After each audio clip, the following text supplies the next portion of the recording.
व्यास जी की बात आई, संतों ने हाथ जोड़ लिए, महाराज व्यास जी के बारे में भी बताओ। तो सूत जी कहते हैं, नारायण के हुए ब्रह्मा, ब्रह्मा के वशिष्ठ, वशिष्ठ के पाराशर, वारासर जी के श्री वेद व्यास जी हुए।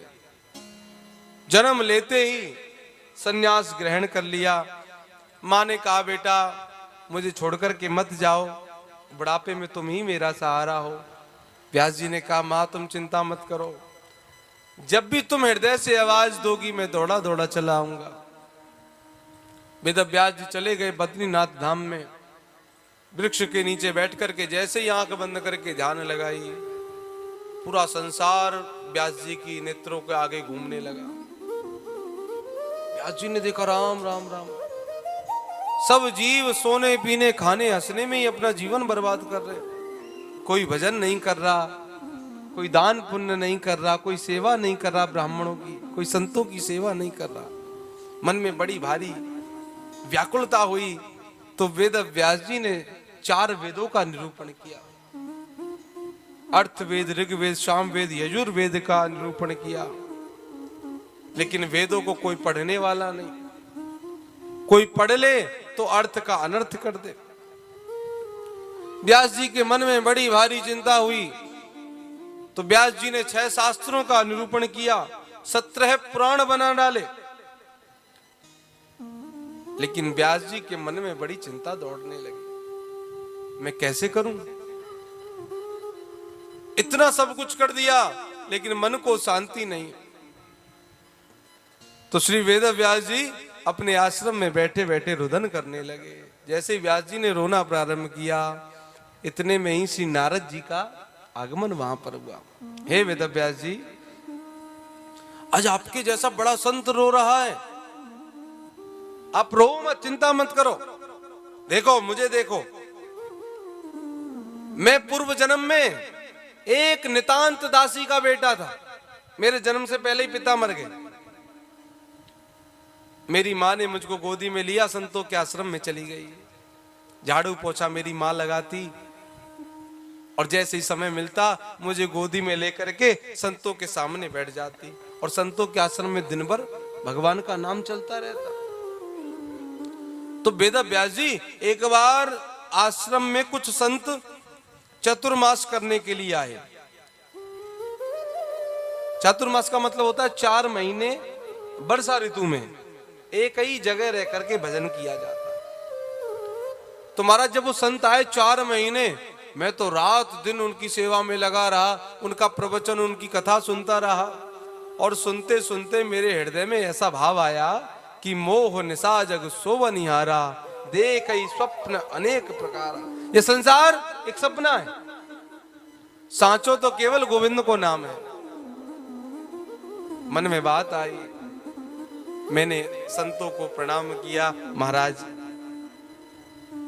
मेरा मन अब घर में नहीं लगता, आप जब जाओ तो मुझे अपने साथ लेके चलना। उन्होंने कहा ठीक है। तो उन संतों ने मेरा नाम रख दिया रामदास। तो सब मुझको बच्चा रामदास कह के बुलाते। महाराज जब मेरी मां को पता चला कि मेरा बेटा रामदास संतों के साथ जाने वाला है, तो मां रोती रोती संतों के पास गई, बोले महाराज इसको साथ में लेके मत जाना। कोई बच्चा भक्ति करने की कहे तो माता पिता डांट देते हैं, तेरी उम्र थोड़ी है भक्ति करने की, बड़ा होकर के करियो, बुढ़ापे में करियो। होता है कि नहीं होता? अच्छा, सबने अपने एक मन में धारणा बनाई हुई है कि भजन तो बुढ़ापे में करना है, जवानी में खूब मौज मस्ती करनी है, चकाचक आनंद लेने, और भजन बुढ़ापे में करेंगे। पर एक बात मैं आपसे ही पूछता हूं, सच सच बताना, कोई चाहता है इस दुनिया में कि उसको बुढ़ापा आए? तो हम बुढ़ापा आना नहीं चाहते, अपने शरीर पर देखना भी नहीं चाहते। जो बुढ़ापा हमें पसंद नहीं है तो सोचो वो भगवान को क्यों पसंद होगा? भगवान कहेंगे अच्छा बेटा जवानी सबरी खपाए के आए हो दुनिया में और बुढ़ापे में मेरे पास आयो है, तो भगवान भी भगा देंगे। तुम्हारे पुत्र पुत्री भी नहीं चाहते कि तुमको बुढ़ापा आए और तुम्हारी सेवा करनी पड़े। तो सोचो, जिस बुढ़ापे से घर वाले ही परेशान हो, घर में एक बड़ा बूढ़ा हो तो घर वाले परेशान होते हैं रोक टोक से, जिस बुढ़ापे से घर वाले परेशान हैं वो भगवान को कैसे पसंद होगा। भगवान भी कहते हैं कि बेटा तू बालपन में मेरे पास आ, लेकिन 5 वर्ष का भोला वाला अब तो 20 भयो, मगर 25 माया कारण देश विदेश गयो, जन्म तेरो बातन बीत गयो, रे तेने कबहू न कृष्ण कहो। जन्म बीतता जा रहा है, एक एक सांस ऐसे जा रहा है चुटकियों में, और हम बैठे हैं बुढ़ापे के इंतजार में। भगवान भी कहेंगे बेटा बुढ़ापे को रख के तू बैठ, मैं भी नहीं बुलाने वाला तुझे बुढ़ापे। भगवान भी कह देंगे दूर दूर। इसलिए जब जग जाओ तभी सवेरा है। चल रे हंसा अमर लोक को, यहां कोई नहीं तेरा है, जग वालों का हुआ अंधेरा, अपना तो हुआ सवेरा है।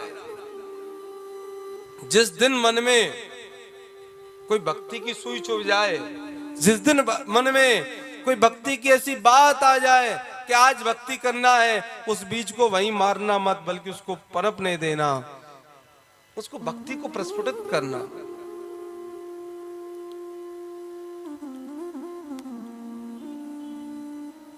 मां ने कहा कि महाराज मेरे बेटे को लेके मत जाना, मैं कैसे रहूंगी बुढ़ापे में। अब मैं रोऊं कि मुझे लेके जाना, मां रोए कि मत लेके जाना, क्या करें।